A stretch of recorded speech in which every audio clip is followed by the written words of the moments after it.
확인된 관산성의 둘레는 900m 정도. 성 안에는 우물도 남아 있었다.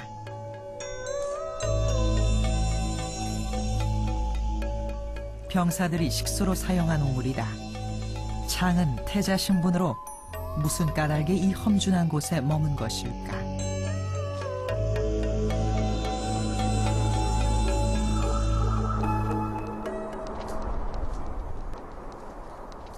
산 정상에서 내려다보면 지금도 이곳이 교통의 요지라는 걸 알 수 있다. 국도와 철도, 고속도로까지 모두 모여 있다. 삼국시대에도 관산성은 백제와 신라가 각축을 벌이던 요충지였다. 백제의 입장에선 신라의 수도로 진출하는 관문이자 충북 보은을 지나 한강으로 가는 길목이었다. 반도는 이제 그 상주에서 부여를 가려면은 상주에서 보은을 거쳐 옥천 이곳을 거쳐야만이 부여나 공주로 갈 수 있는 전략적으로 상당히 중요한 요충지입니다.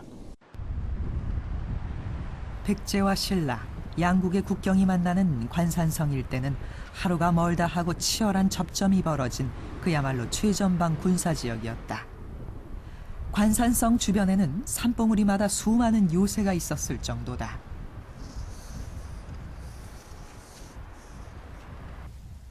태자가 머물기엔 위험하기 짝이 없는 최전방.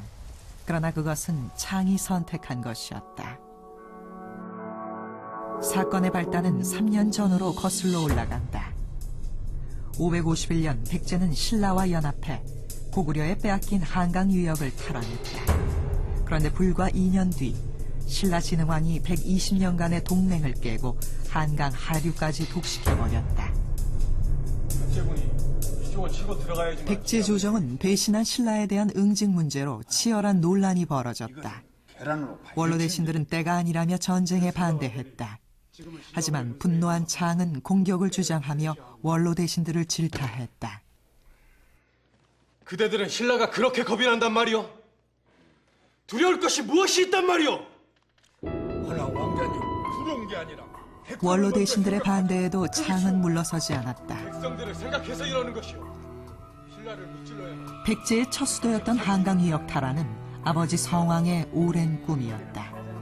태자 창으로선 76년 만에 되찾은 영토를 훔쳐간 신라를 용서할 수 없는 일이었다.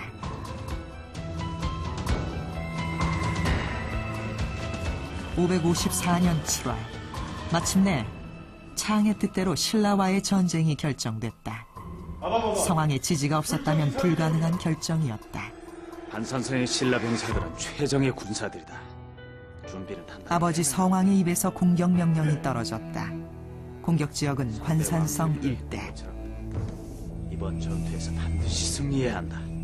그리고 꼭 창은 3만 명의 대군을 편성한 뒤 아버지 성왕께 마지막 출정을 고했다.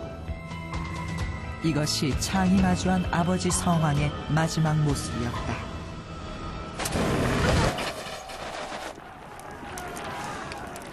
총사령관 창의 기습 공격은 성공적이었다. 신라군은 백제의 공격을 당해내지 못했고 창은 순식간에 관산성 일대를 장악했다. 하지만 신라의 지원군이 몰려오면서 전투는 밀고 밀리는 교착 상태로 빠져들었다. 바로 그중 성왕은 창을 격려하기 위해 50명의 기동대를 이끌고 관산성으로 향한다.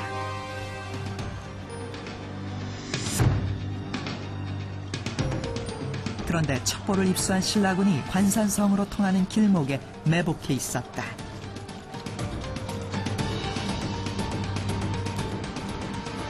예기치 못한 기습에 성왕은 생포되고 말았다. 일본 서기엔 성왕이 신라의 노비 출신 장수의 손에 최후를 맞이하는 순간이 너무도 생생하게 묘사되어 있다. 왕의 머리를 베게 하여 주소서. 왕인 내 목숨을 노비 출신 장수인 네놈에게 맡길 수는 없다.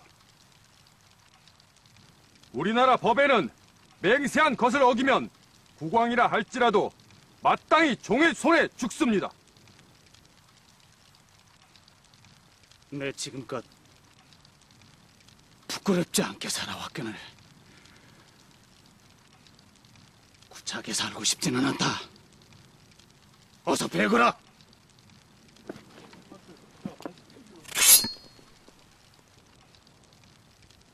신라의 노비가 휘두른 칼에 성왕은 그렇게 마지막 숨을 거두었다.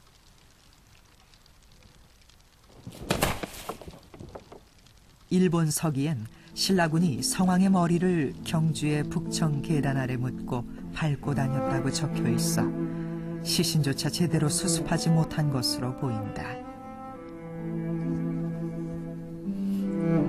성왕의 참혹한 죽음은 백제를 충격으로 몰아넣었다. 백제군은 3만 대군을 잃고 창이 일으킨 보복전쟁은 참패로 끝났다. 창은 살아 돌아온 것 자체로 죄인이었다. 아버지를 사지로 내몰고 그 시신마저 수습하지 못한 아들의 죄책감.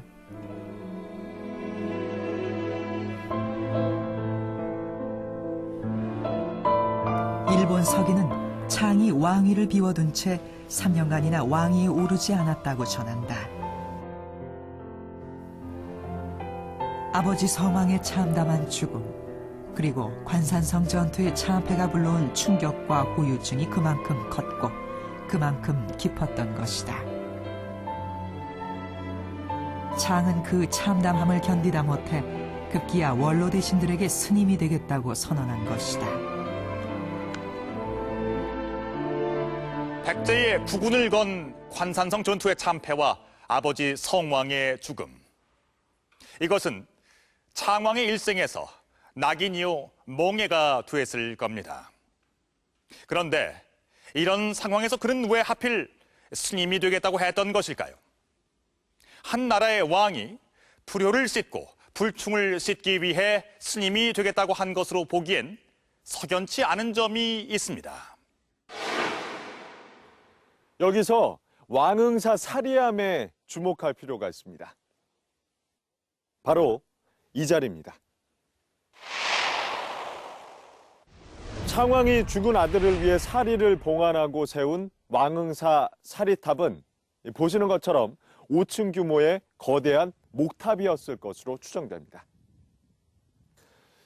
사리는 원래 석가모니가 죽고 난 뒤 그 몸에서 나온 구슬입니다.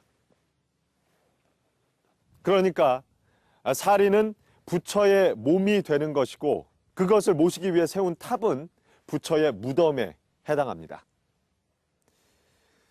아버지 성왕의 명복을 빌기 위해 스님이 되겠다고 한 창왕이 이번에는 죽은 아들을 기리기 위해 사리탑을 세웠습니다. 스님과 사리탑, 뭔가 연관이 있어 보이지 않습니까? 지난 1월에 개막된 왕흥사 특별전은 1400년 만에 침묵에서 깨어난 백제왕 창을 만나는 자리였다. 외국인들도 비상한 관심을 보였다. 풀어야 할 수수께끼가 많은 만큼 개막식 첫날부터 전시장은 기대로 술렁였다. 1400년을 견뎌내고도 온전한 상태로 보존된 사리암 세트가 공개되자 관람객들은 놀라움을 감추지 못했다. 이게 신기합니다. 이것을 한 쌍으로 해가지고서 이렇게 눕다는 것이